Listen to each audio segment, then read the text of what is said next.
이번에 할 부분은 우리 지난번에 열심히 형태소라는 걸 배웠었죠? 그래서 형태소는 마치 사과와 같아서 사과가 이렇게 있으면 얘를 쪼개는 게 이렇게도 쪼갤 수 있고 또는 이렇게도 쪼갤 수 있다. 그런데 어떻게 쪼개든 합치면 한 개의 사과가 된다.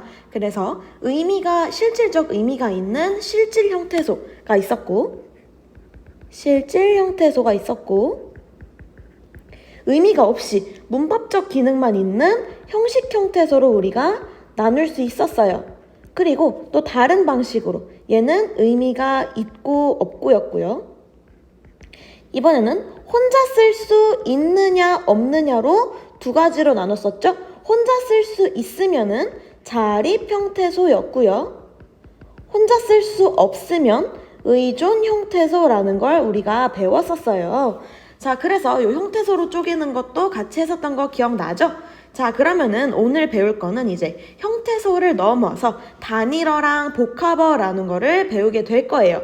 우선 단어는 크게 단일어라는 것과 복합어로 나뉘는데 쉽게 얘기하면 어떻게 볼 수 있냐면은 단일어는 그냥 그 단어 자체, 단어 하나가 그대로 뜻을 갖는 경우가 될 것 같고 복합어는 단어와 뭔가가 합쳐져서 뜻을 갖는 걸 우리가 복합어라고 한다라면 될 것 같아요. 자, 예를 들어서 어떤 식으로 볼 수 있냐면은 우리가 집에 누워갖고 하늘을 봐요. 하늘에 별이 있네.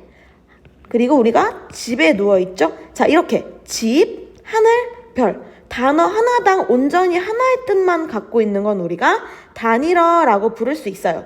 복합어는 또 뭐가 있냐면은 예를 들어서 우리가 뭔가 맛있는 걸 먹어요. 그러면은 사과를 먹는데 사과가 좀 덜 익었어. 그럼 우린 그 사과를 뭐라 그러죠? 풋사과 이렇게 얘기하죠. 아, 그러면은 풋사과 얘는 단어지만은 단어 하나만으로 이루어진 애가 아니라 풋 더하기 사과잖아요. 이런 애를 우리가 복합어라고 부르는 거예요. 그래서 이러한 복합어가 뭐가 있냐? 풋사과 아니면은 첫사랑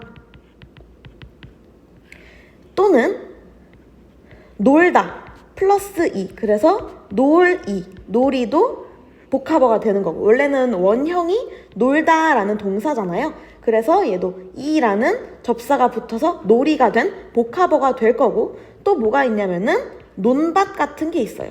논과 밭이 합쳐진 논밭 이런 것도 역시 복합어에 들어가요. 그래서 우리가 오늘 할 거는 이 단일어랑 복합어에 관한 걸 배울 거예요. 어려운 부분이기 때문에 복습을 반복해서 할 거니까 지금 한 번에 이해가 되지 않는다고 너무 슬퍼하지 않아도 괜찮아요.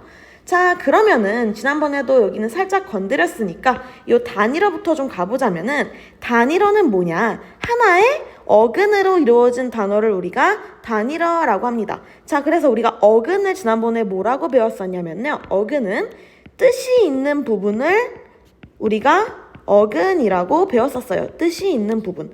자, 예를 들어서 여기 하늘이란 단어가 있고 예를 들어서 하늘이란 단어가 있고 풋사과라는 단어가 있을 때 하늘은 그 자체로 붙어서 하나의 뜻을 갖죠. 하지만 풋사과에서 의미를 갖고 있는 부분은 풋이라기보다는 사과라는 부분이 뜻을 갖고 있잖아요. 아, 그래서 이렇게 뜻을 갖고 있는 부분을 우리가 어근이라 부르고 얘는 그런데 사과 앞에 풋이 붙었고 하늘은 그대로 단어 하나가 됐으니까 이런 애들을 우리가 단일어라고 부르는구나 이렇게 생각하면 될 것 같아요. 그래서 꽃, 사람, 사랑, 마음, 가다, 춥다 이렇게 뜻이 있는 부분이 딱 하나가 있는 걸 우리가 단일어라고 부릅니다.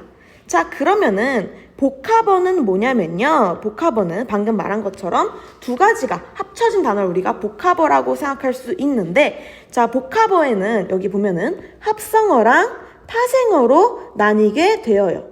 자, 그럼 합성어랑 파생어의 차이는 뭐냐? 자, 먼저 이 합성어는 선생님 여기 부분 지우고 얘기해 줄게요. 합성어는 뭐냐면은 뜻이 있는 부분이 두 개가 붙은 걸 우리가 합성어라고 불러요. 아까 예시로 들었던 단어들 중에서 자, 둘 다 각자 뜻을 갖고 있는 게 뭐냐면은 풋사과에서는 뜻을 갖고 있는 부분이 혼자 쓸 수 있는 뜻 갖고 있는 애가 사과 하나였죠.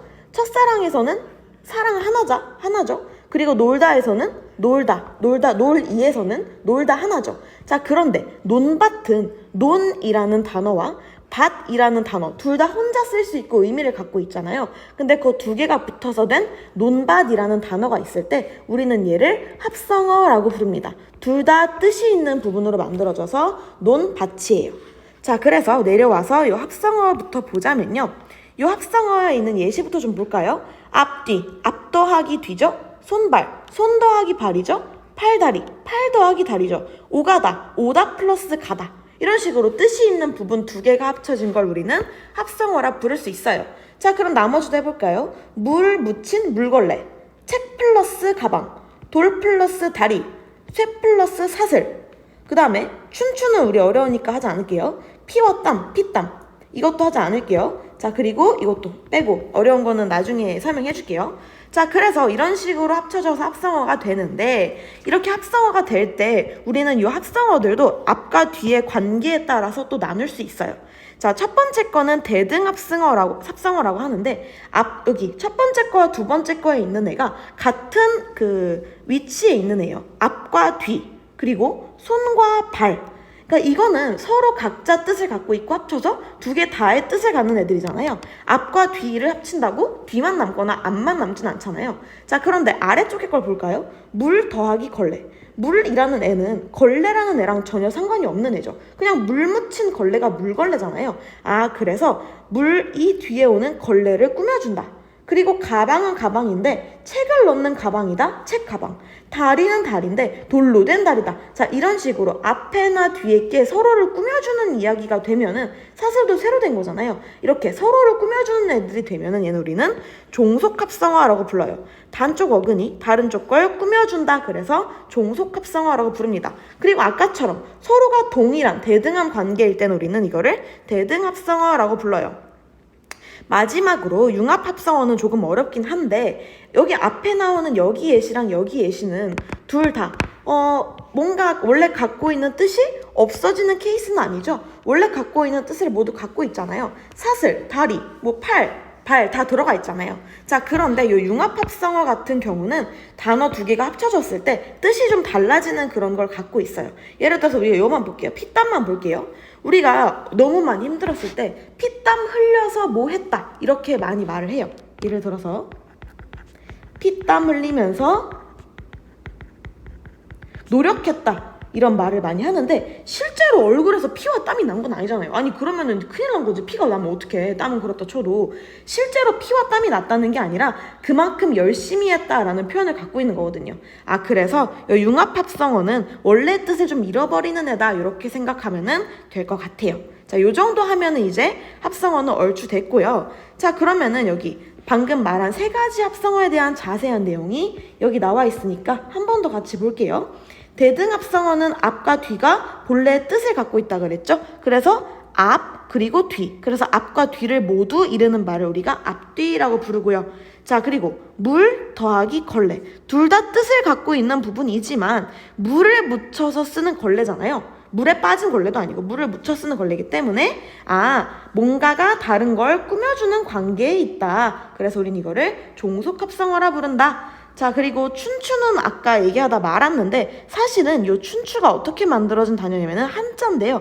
봄 춘자에다가 가을 추자를 쓴 거예요.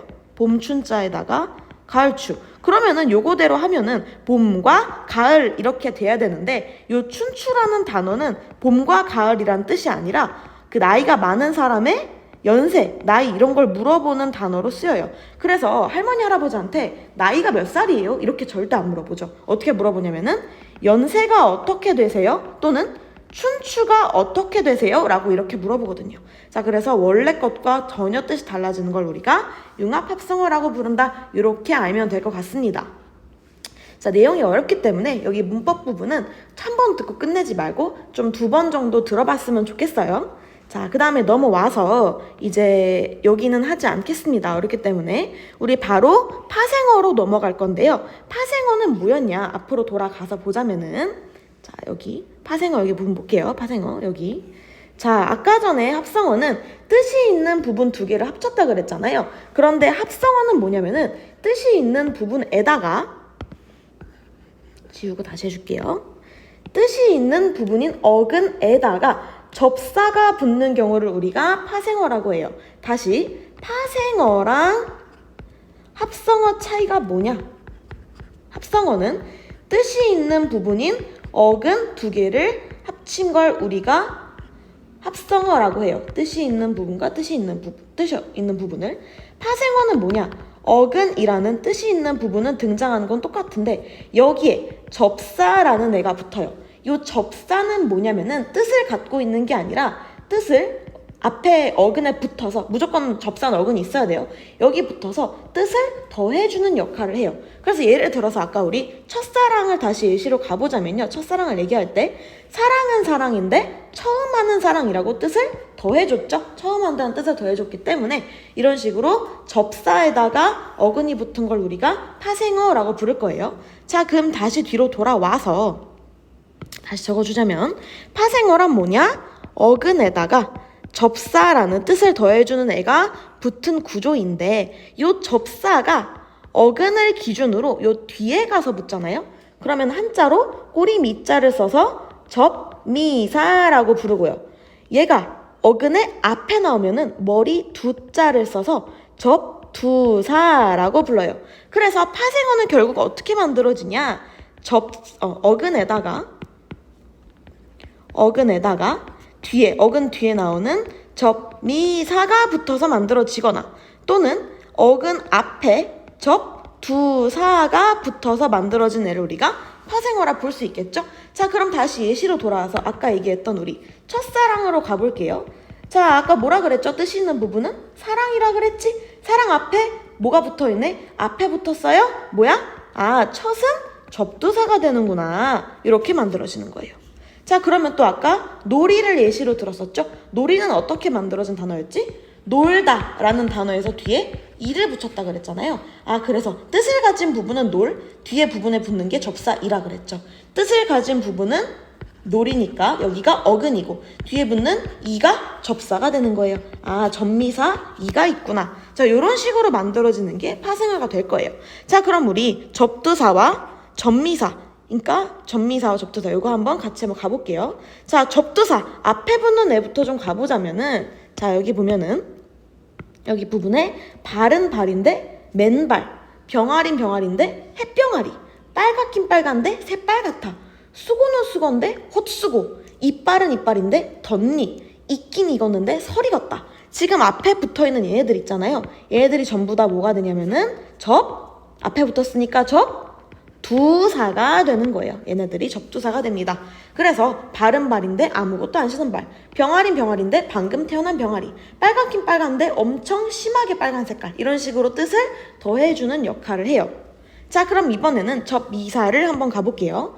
부채를 까딱까딱해서 부채질, 지우다에다가 물건을 뜻하는 지우개, 잠을 많이 자는 잠꾸러기, 공부는 공부인데 거기다가 하다, 자랑은 자랑인데 자랑스러운 감정. 자, 이런 식으로 원래 얘는 어떻게 만들어진 애냐면은 부채 플러스 접미사 질이 붙었고, 지우다에다가 플러스 개가 붙었고, 잠을 자다에다가 플러스 꾸러기가 붙었고, 공부에다가 플러스 하다가 붙었고, 자랑에다 플러스 스럽다가 붙었어요. 우린 이런 애들을 뭐라 그런다? 접미사라고 한다. 자, 그래서 또 여기서 중요한 건요, 접두사랑 접미사에서 이건 조금 어렵지만은 들어두면 좋아요. 접두사랑 접미사 전부 다 뜻을 더해준 역할을 하는데 접미사는 특이한 게 품사를 바꿀 때도 있다. 이게 굉장히 중요합니다. 단어의 품사를 바꿀 수도 있다. 자, 예를 들어서 첫사랑을 보면은 사랑, 얘는 우리 알죠? 명사예요. 명사. 하지만 첫이 붙었다고 해서 첫사랑이 명사가 아니라 행동의 동작으로 바뀌나? 아니잖아요. 첫이 붙어도 그대로 명사죠. 아, 그래서 접두사는 품사를 바꾸지는 못해요.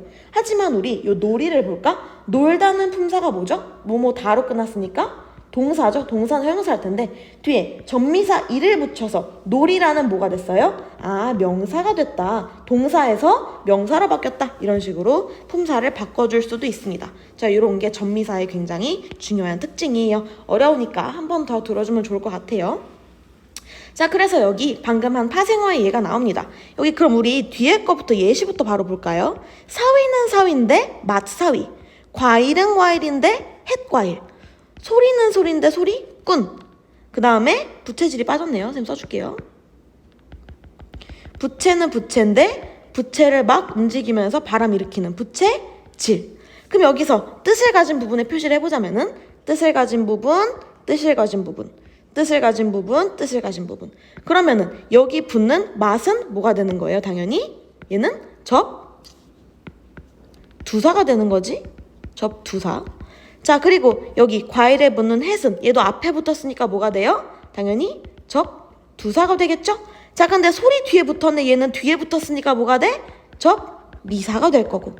그 다음에 부채 뒤에다가 질이 붙었네. 얘는 뭐가 돼요? 접미사가 되겠죠? 자, 이런 식으로 접미사, 접두사가 붙은 게 파생어다. 여기까지 하면은 오늘의 문법은 끝이 되겠습니다. 자, 그리고 여기는 어려우니까 보지 않도록 할게요.